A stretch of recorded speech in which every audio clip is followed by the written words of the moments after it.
This video will just a small suggestive informative video in which I will tell you that it's now time to migrate to 80Tiny85 from 80Tiny13. We have made a lot of videos on 80Tiny13, including the circuit development board, programming the flash, using the ATCs, interrupts, PWM.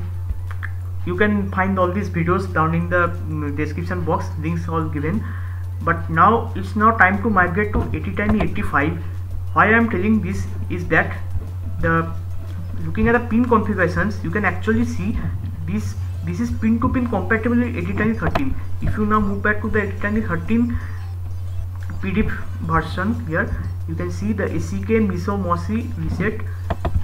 Here also ACK MISO MOSI reset, and the VCC ground position are same. So this is pin to pin compatible. The board which you have used so far, in that board you can just remove the 80Tiny13 IC and you can place the 80Tiny85. This is just as simple as a piece of cake. After inserting the 80Tiny85, always then move to specific sections of the datasheet. Always learn about what the registers are associated with each peripheral. Don't just directly copy paste any other code of any other microcontroller. Always learn what are the registers associated with your microcontroller, then write the code for it, or if you are copying, then or you need to modify, then do the required thing. But always use the datasheet. Datasheet is always the best friend of yours. Read the datasheet to learn about all the features, all the register descriptions, important notes, everything is written inside the datasheet. So always have that with you. Now I have made this Excel sheet so that you can directly look at the point of comparison. Obviously, if you dive more into datasheet, you may find more points to discuss.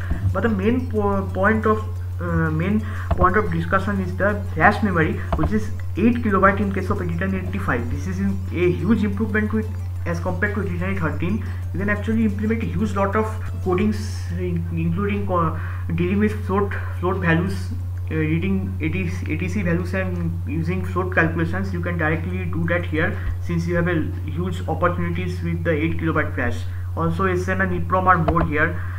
The timers here are two. There are two timers, all are 8-bit timers, and one of the main and the most vital thing is the I2C compatibility. With I2C, you can implement many sensors.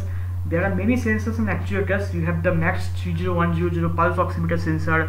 You have the displays like the OLED display, the A16x2 LCD display with I2C breakout. Also, you may use the DS3231, and there are a huge lot of such other sensors and actuators and modules which you can use with this microcontroller, since this supports I2C.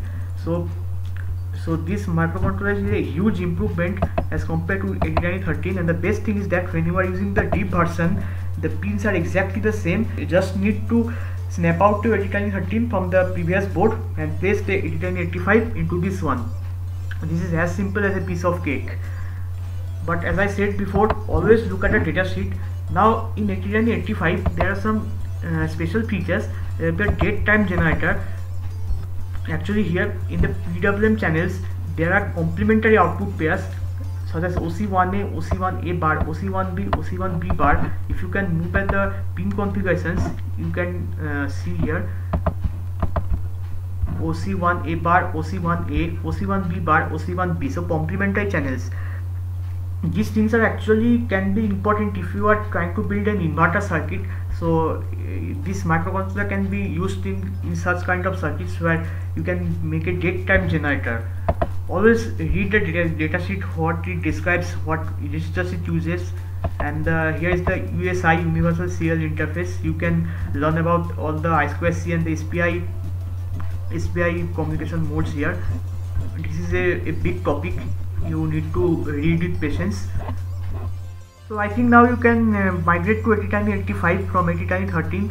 Since this microcontroller is very much popular in the market, this microcontroller can be easily brought bought in the market of maybe it may cost around $1.5. Also many manufacturers have also made such development board like this small 80Tiny85 USB development board, the DigiSpark board.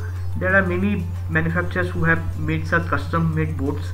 So thank you for watching this video. So if any confusions arise, then please mention down in the comments below, and please subscribe to my channel, and please like this video and share, and hit the notification bell for getting notified about further videos.